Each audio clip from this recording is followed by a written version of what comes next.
Um teste num poço de Guará, aqui próximo do Tupi, que é o primeiro descobridor, mostrou uma produtividade de 50 mil barris por dia. Quer dizer, um poço produz mais do que a região de produção da Bahia, do Espírito Santo, do Rio Grande do Norte e de Sergipe. Então, um poço apenas, 50 mil barris por dia, mostra a produtividade extraordinária dessa província. Aqui nós vemos a província do Pré-Sal, que vai de Santa Catarina até o Espírito Santo, numa extensão de cerca de 800 quilômetros por uma largura média de 200 quilômetros. Estima-se que possa essa província ter uma reserva da ordem de 40 a 340 bilhões de barris.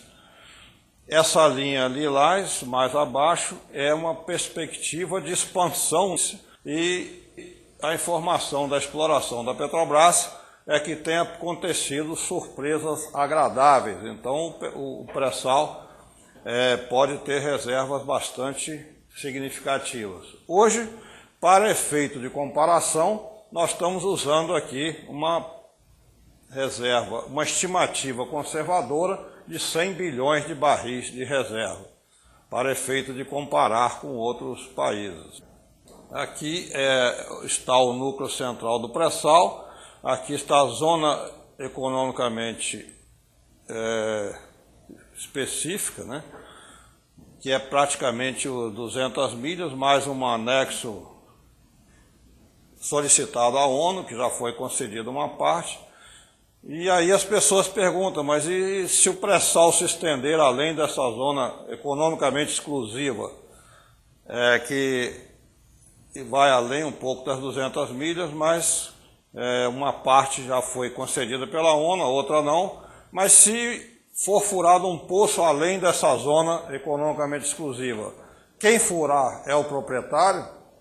Positivo, quem furar será o proprietário. Só que não há hoje condições técnicas nem econômicas de se montar uma base de produção de petróleo além dessa região, porque seriam mais de 400 quilômetros de terra e uma profundidade superior a 3 mil metros. Então, econômica e tecnicamente, é impossível se montar uma zona de produção aqui nessa região. Se alguém se aventurar a furar um poço aqui, para produzi-lo vai ter que fazer um acordo com o Brasil para que seja montada uma infraestrutura de produção em frente, mais próximo possível desse ponto.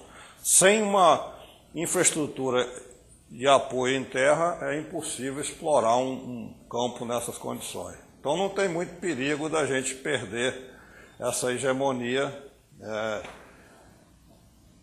para uma empresa estrangeira. Aqui está um pouco a questão das reservas mundiais de petróleo, que são um ponto bastante importante nessa questão. Nós temos aqui a Arábia Saudita, Irã, Iraque, Kuwait, Emirados Árabes Unidos como as principais reservas mundiais e estão no Oriente Médio, que é uma área extremamente conturbada, belicista, por causa exatamente do petróleo, né, que a cobiça dos países desenvolvidos sobre esse petróleo, do cartel internacional do petróleo também, nós vamos ver que eles não têm mais reserva.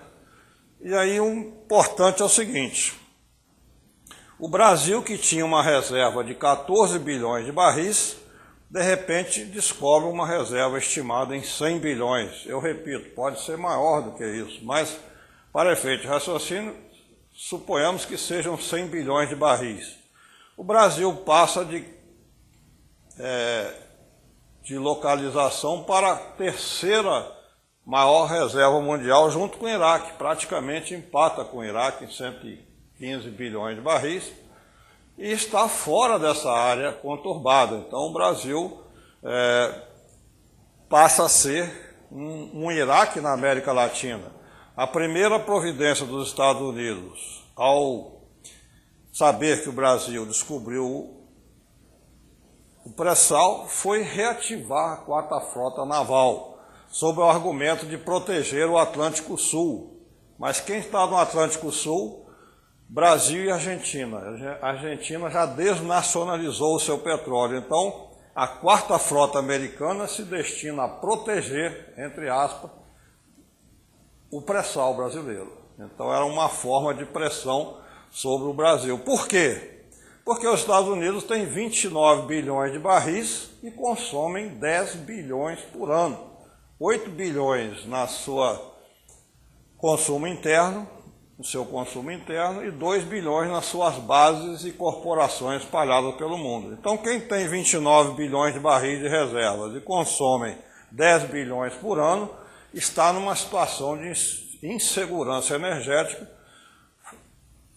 enorme. E não só os Estados Unidos, mas a Ásia e a Europa também estão nessa situação de consumir, ser muito dependente do petróleo, ser irresponsavelmente dependente do petróleo e não terem reserva. Daí essa pressão enorme em cima do governo brasileiro para não mudar a legislação atual, que é muito favorável às empresas estrangeiras. Outra fonte de pressão sobre o Brasil são as antigas 7 irmãs, que agora passaram a se chamar Big Oil, porque elas estão se fundindo.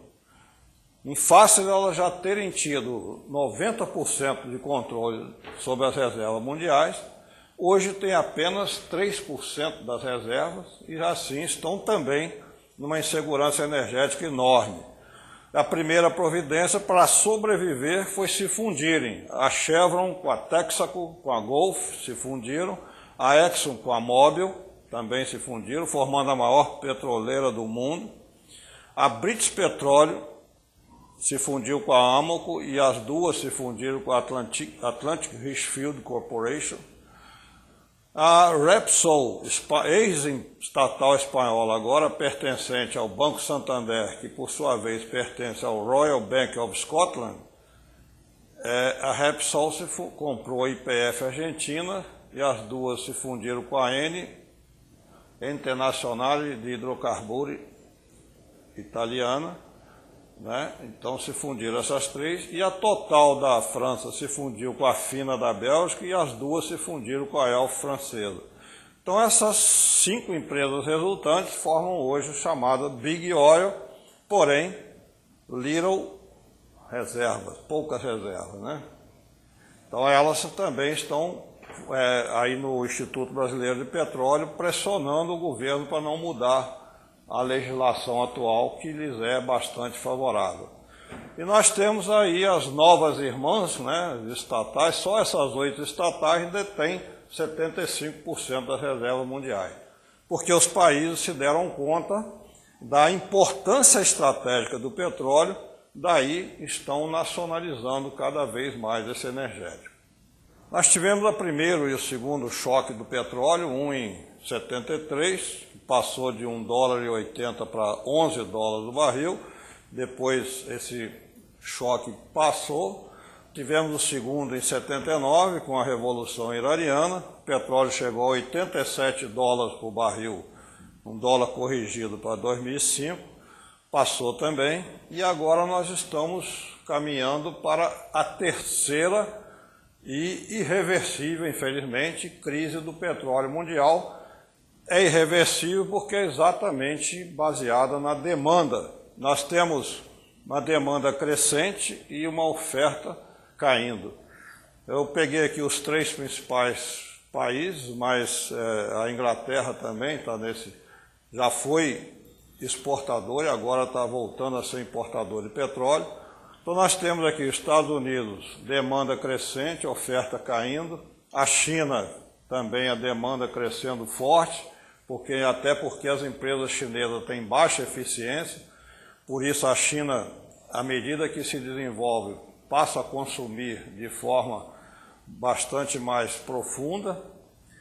E temos também a Índia na mesma situação, demanda crescente e oferta tendendo a estabilizar e depois cair.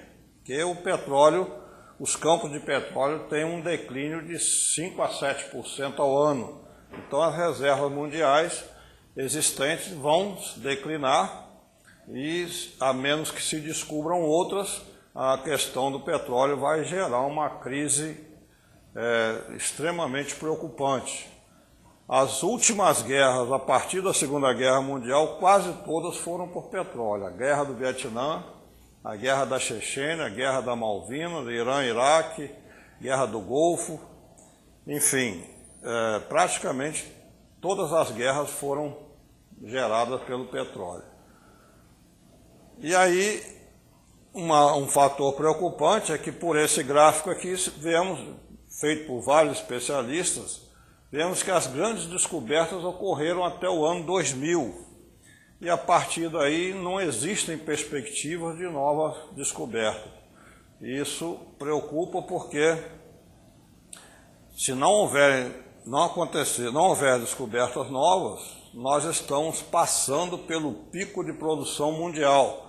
Somando aqui a produção americana, que já teve o pico em 70, com a Europa já teve o pico em 2000, com a Rússia, pico de produção na década de 90, demais países, 2000, Oriente Médio, pico de produção entre 2000 e 2010, aí óleo pesado, águas profundas, etc. Somando tudo isso, nós estamos hoje com uma produção mundial de 83 milhões de barris e um consumo de 83 milhões de barris. E notem que a tendência da oferta de petróleo é cair de forma acentuada. Uma curva tirada esse mês aí das publicações do lifeaftertheoilcrash.net, é uma curva que reproduz a anterior, mas com menos detalhe, mostra o seguinte: nós estamos produzindo 83 milhões de barris agora em 2010, em 2020 estaremos produzindo 60 milhões, e em 2030, apenas 30 milhões de barris. Ou seja, haverá uma defasagem enorme entre a oferta e a demanda de petróleo. E isso vai gerar elevação dos preços, vai gerar uma luta maior pela conquista de petróleo e pode produzir aí uma crise mundial extremamente grave, né, e preocupante.